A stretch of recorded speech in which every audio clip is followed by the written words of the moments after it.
Thank you for tuning into Firebase Prime, your source for tips, tricks, and tutorials to make your life in the Fallout 76 Wasteland just a little easier.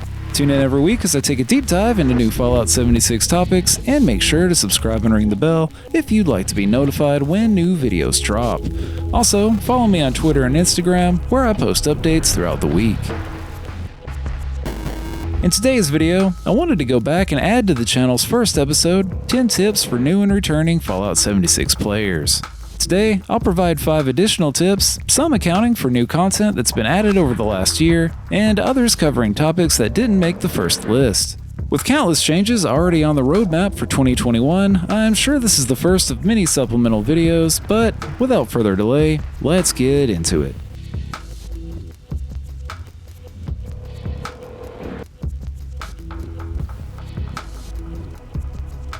While I wouldn't recommend fully implementing a build prior to level 50, there are some decisions that you can make early on about your character that will help you determine which perk cards to look for each time you level up.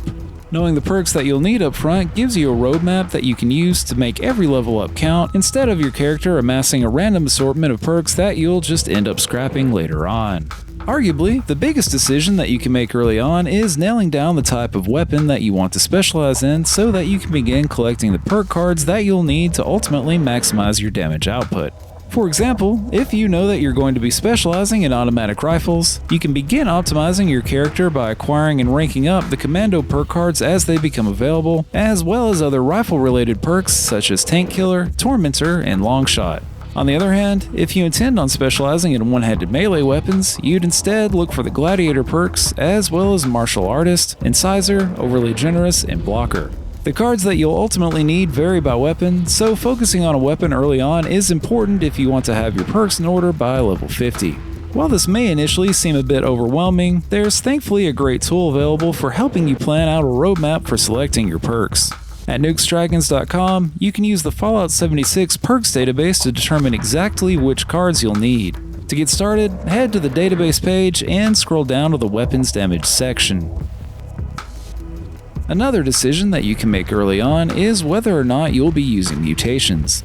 If so, you should get and rank up the Starch Genes perk after it becomes available at level 30, which allows you to lock your mutations into place by preventing your character from receiving random mutations from rads, and also prevents Radaway from curing your mutations entirely if fully leveled. You should also acquire and rank up the Class Freak perk, which minimizes the negative impacts that mutations have on your character's stats. Finally, Strange in Numbers is also a great perk for mutations if you frequently play on teams, as being on a team will increase the positive effects of your mutations by 25%. Ultimately, getting your perk cards out of the way will allow you to focus on fleshing out the rest of your build once you reach level 50, instead of basically having to start from scratch. It requires some planning up front, but putting in the work will greatly pay off, allowing your character to shine much earlier on in the game. Getting the perks that you need earlier on in the game also ensures that your special points are correctly allotted to support the weapons that you intend on using, but as of the next update, that really won't be that much of a deal, considering that the new special loadouts feature will allow you to respec your character on demand as of level 25.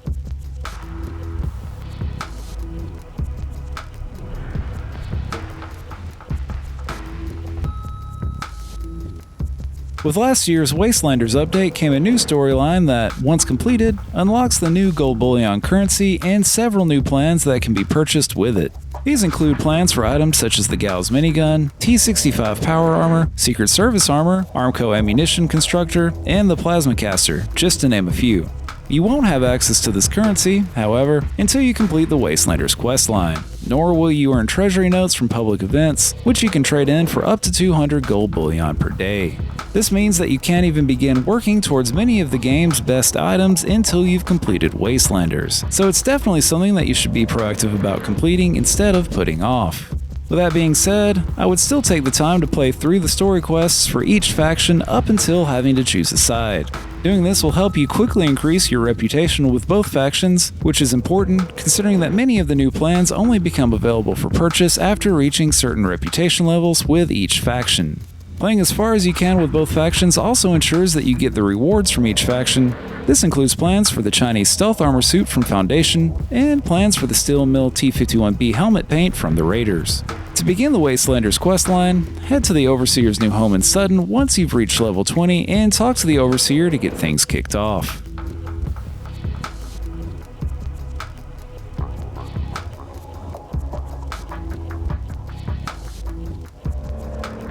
If you want to level up fast, don't settle for baseline XP.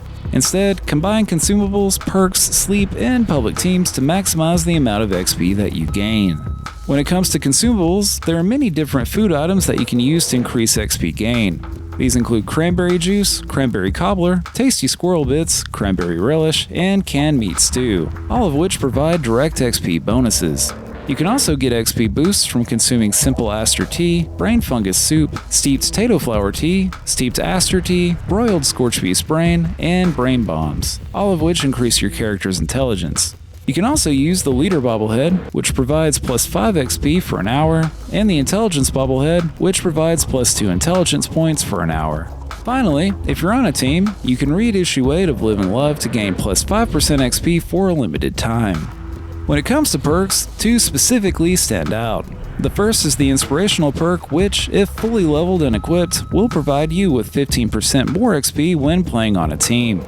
If your character has reached level 50, you can also equip the Legendary Intelligence perk to increase your intelligence by up to 4 points, which will also translate into higher XP gains.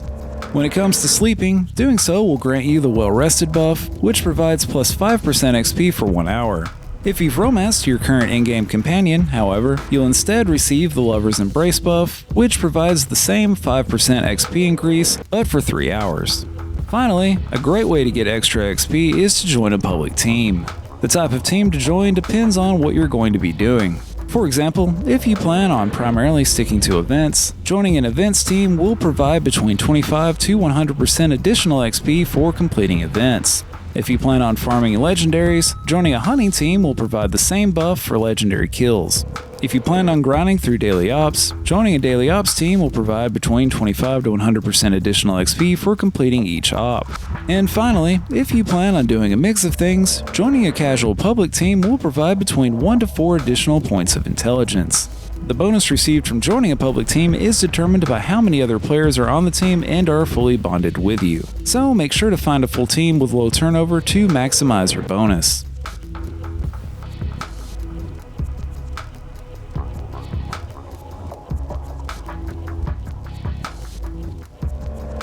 Unknown to many players who are new to the game, the first floor of the White Spring Resort hosts several robot vendors who can be invaluable when looking for specific plans.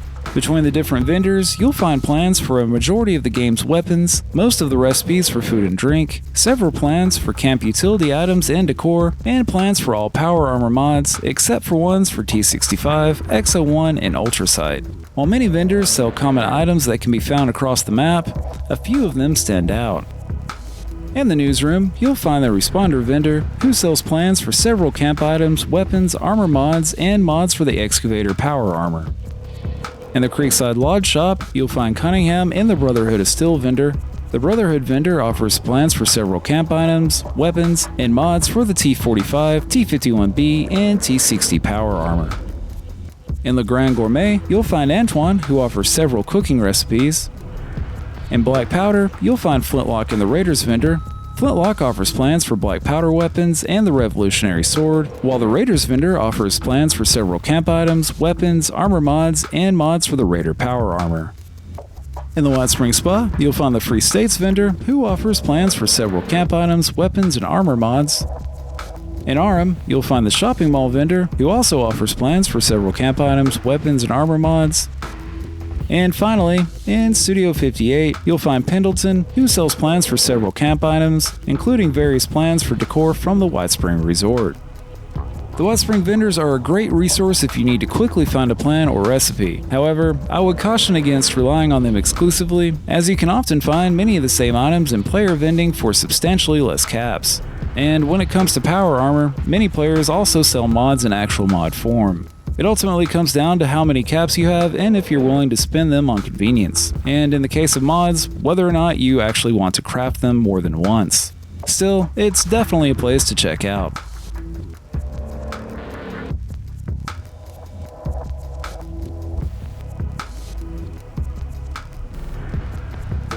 Not all enemies are created equally in Fallout 76, and nor are the damage resistances that they've been given. In fact, damage resistances vary greatly for each type of enemy that you may encounter. This means that even if you're using a weapon with high damage output, you're not guaranteed high damage output with every type of enemy.